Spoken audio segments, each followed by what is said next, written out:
अस्सलाम वालेकुम। 8th class हमने चैप्टर नंबर 5 स्टार्ट किया था विच इज़ केमिकल रिएक्शन। ठीक है, केमिकल रिएक्शन के चैप्टर के इंट्रोडक्शन में हमने ये डिस्कस किया था कि एलिमेंट्स होते हैं और कंपाउंड्स होते हैं।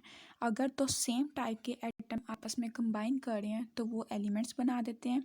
ठीक है, लेकिन अगर two or more than two different types के एटम आपस में कंबाइन हो रहे हैं तो वो कंपाउंड्स बनाते हैं। फॉर एग्जांपल अगर मैं H2 लिखती हूँ तो इट्स मीन उसके अंदर हाइड्रोजन है और दोनों ही हाइड्रोजन है। तो अगर वो सेम है, मतलब एक हाइड्रोजन दूसरी हाइड्रोजन से सेम है ना, तो वो मेरे पास एलिमेंट होगा। लेकिन अगर मैं वाटर लिखती हूँ, वाटर का फॉर्मूला क्या है H2O। अब H2 और O अलग है। ठीक है, मतलब हाइड्रोजन एक अलग चीज़ है, ऑक्सीजन एक अलग चीज़ है। दो डिफरेंट चीज़ें जब कंबाइन होंगी तो हमारे पास कंपाउंड बनाती है। ठीक है, इसी तरीके से काफ़ी सारे रिएक्शन जो होते हैं वो हमारी डेली लाइफ के अंदर परफॉर्म हो रहे होते हैं। जैसे रेस्पायरेशन है, फोटोसिंथेसिस का रिएक्शन है। ये रिएक्शंस हर टाइम प्लेस मतलब परफॉर्म हो रहे हैं, लेकिन हम इतना ज़्यादा नोटिस नहीं करते हैं। ठीक है, उसके बाद हमने इस चैप्टर की डेफिनेशन पढ़ी थी कि केमिकल रिएक्शन एक्चुअली में है क्या। केमिकल रिएक्शन जो होता है वो एक ऐसा प्रोसेस होता है जिसके अंदर डिफरेंट टाइप्स के एटम्स होते हैं वो आपस में कंबाइन करते हैं। कंबाइन करके वो एक नई चीज़ बना देते हैं। ठीक है, और वो जो न्यू चीज़ बनती है हमारे पास रिजल्ट की फॉर्म के अंदर, वो इंटायरली डिफरेंट होती है, मतलब वो पूरी डिफरेंट होती है पहले वाली चीज़ से। तो उसे हम कहते हैं कि हमारे पास एक केमिकल रिएक्शन जो है वो परफॉर्म हो गया है। जैसे बर्निंग ऑफ कोल है कि अगर हमने किसी कोयले को आग लगाई है, लकड़ी को आग लगाई है फॉर एग्जांपल, तो लकड़ी क्या थी, सॉलिड थी। जब हमने उसे आग लगा दी वो जल गई, वो किसके अंदर कन्वर्ट हो गई है, ऐश के अंदर, मतलब राख के अंदर कन्वर्ट हो गई है। खुद जो उसका पोर्शन था वो गैस बन गया, मतलब स्मोक की फॉर्म के अंदर इन्वायरमेंट के अंदर शामिल हो गया। कुछ जो थी राख जो थी वो वहीं पे पड़ी रहेगी। तो वो एक बिल्कुल इंटायरली डिफरेंट सब्सटेंस के अंदर कन्वर्ट हो गई है। तो उसको हम कहेंगे कि ये केमिकल रिएक्शन जो है वो हमारा परफॉर्म हो गया है। आज जो हमने डिस्कस करना है वो है chemical equation and the balancing के। कोई भी हमारे पास अगर केमिकल इक्वेशन हमने बनाई है, पहली बात कि हम उसे बनाएंगे कैसे। ठीक है, और सेकंड अगर हमने बना ली इक्वेशन तो हम उसे बैलेंस कैसे करेंगे अपनी इक्वेशन को। तो first of all chemical equation की डेफिनेशन है कि अ chemical equation is the representation of the chemical reaction in terms of formula, symbols and science.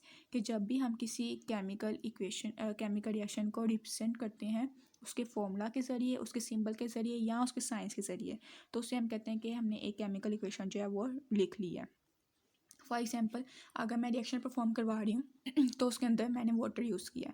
अब वाटर मैं पूरा WATER वाटर नहीं लिखूँगी, मैं उसकी जगह सिर्फ क्या लिख दूँगी, H2O। मतलब तो वही है ना, बात तो वही है कि मैं पानी की बात कर रही हूँ, लेकिन मैंने उसको सिंबल, उसका फॉर्मूला जो है वो यूज़ किया है, तो वो मेरे पास एक केमिकल इक्वेशन बन जाएगी। ठीक है, नेक्स्ट है हमारे पास कि in a chemical equation the reactants and products are separated by an arrow. हमें पता है जो भी रिएक्टेंट्स और प्रोडक्ट्स की हम डेफिनेशन पहले पढ़ चुके हैं कि रिएक्टेंट्स होते हैं वो चीज़ होती है जो हमें कोई रिएक्शन परफॉर्म करवाने के लिए चाहिए होती है। ठीक है, और प्रोडक्ट्स होते हैं वो हमारे पास वो चीज़ होती है जो हमारे पास रिजल्ट की फॉर्म के अंदर बनती है, मतलब न्यू चीज़ बनती है। तो इसके अंदर, इस रिएक्शन के अंदर आपके पास H2 और ऑक्सीजन दोनों क्या है, रिएक्टेंट है। मतलब आपको वाटर का मॉलिक्यूल बनाने के लिए ये दोनों चाहिए। ठीक है, तो ये दोनों आपके पास क्या हो गए, रिएक्टेंट हो गए। अब उसने बताया कि reactants and products are separated by an arrow, के जो रिएक्टेंट्स हैं और आपके पास प्रोडक्ट्स जो हैं ये एक एरो से सेपरेट हुए होते हैं। उनके मतलब सेपरेट करने के लिए हमें कैसे पता चलेगा क्या चीज़ हमारे पास रिएक्टेंट है, क्या चीज़ हमारे पास प्रोडक्ट है। तो जो चीज़ हमारे पास एरो से पहले होगी वो हमारे पास रिएक्टेंट होंगे, और जो चीज़ हमारे पास एरो के बाद होगी वो हमारे पास प्रोडक्ट होगी। उसके बाद रिएक्टेंट और प्रोडक्ट्स को अगर हम डिफ्रेंशिएट करते हैं, कंपेयर करते हैं, कि एक तो डिफरेंस ये हो गया कि एरो से पहले वाली जो चीज़ें हैं वो हमारे पास रिएक्टेंट्स होंगी और एरो के बाद वाली जो चीज़ें हैं वो हमारे पास प्रोडक्ट होगी। सेकंड हमारे पास ये डिफरेंस आता है, the symbol and formulas of reactants are written on the left side of arrow. मतलब जैसे ये आपके पास एग्जांपल है, तो इसके अंदर रिएक्टेंट जो हैं वो एरो से लेफ़्ट साइड पे हैं और जो प्रोडक्ट्स होंगे वो एरो की राइट साइड पे होंगे। तो यही हमारे पास एक डिफरेंस बन गया कि सिंबल रिएक्टेंट्स के या फॉर्मूला जो होता है रिएक्टेंट का वो हमेशा एरो की लेफ़्ट साइड पे आता है, और जो प्रोडक्ट्स के सिंबल, फॉर्मूला, साइन, जो भी चीज़ हम प्रोडक्ट की यूज़ कर रहे हैं वो हमेशा एरो की राइट साइड के ऊपर आती है।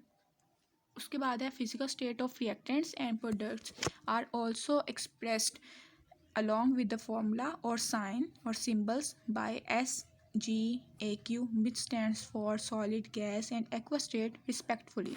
मतलब जो भी चीज़ हम यूज़ कर रहे हैं ना रिएक्टेंट के अंदर, हमने जैसे पहले रिएक्शन में हमने देखा AH2 हमने यूज़ किया और ऑक्सीजन यूज़ की, तो मैंने जब मैं कोई भी रिएक्शन परफॉर्म कर रही होंगी ना, तो मैंने साथ मेंशन करना है कि AH2 जो है वो मैंने किस फॉर्म के अंदर लिया है, ऑक्सीजन जो है वो मैंने किस फॉर्म के अंदर लिया है, उसकी फिजिकल स्टेट बतानी है। तो GS और AQ जो होती है वो हम नीचे छोटे छोटे मेंशन कर देते हैं। S जो होता है वो ये बताता है कि ये चीज़ मैंने सॉलिड फॉर्म के अंदर ली थी, ठीक है।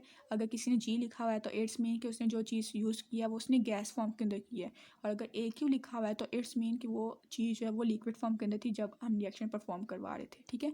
ये हम इसलिए मेंशन करते हैं क्योंकि अब आप लोग को पता है ना कि 3 स्टेट्स होती हैं किसी भी मैटर की, किसी भी चीज़ की, सॉलिड लिक्विड गैस। अब है पानी, अगर मैं उसे फ्रीज़ कर दूंगी वो बर्फ़ बन जाएगी, ठीक है। अगर मैं उसे बॉयल करूँगी तो वो भाप के अंदर कन्वर्ट हो जाएगा, मतलब वो गैशियस फॉर्म में आ जाएगा। अगर वो वैसे लिक्विड की फॉर्म है तो वो लिक्विड होगा, ठीक है।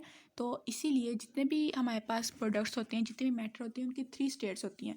तो इसलिए हमने साथ मेंशन करना होता है कि हम जो चीज़ यूज़ कर रहे हैं वो हम किस फॉर्म के अंदर यूज़ कर रहे हैं, ठीक है।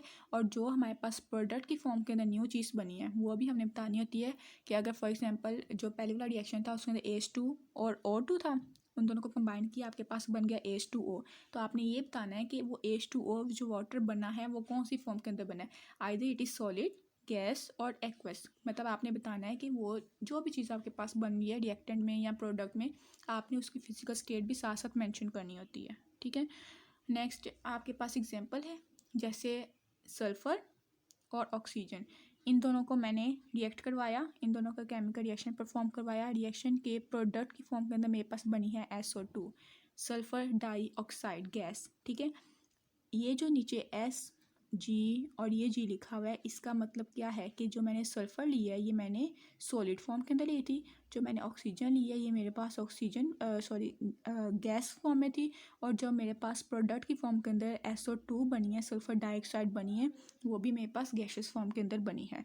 तो इस तरीके से रिएक्शन जो होता है वो ईजिली हम परफॉर्म कर सकते हैं जब हम उसकी फिजिकल स्टेट साथ साथ मैंशन करते हैं।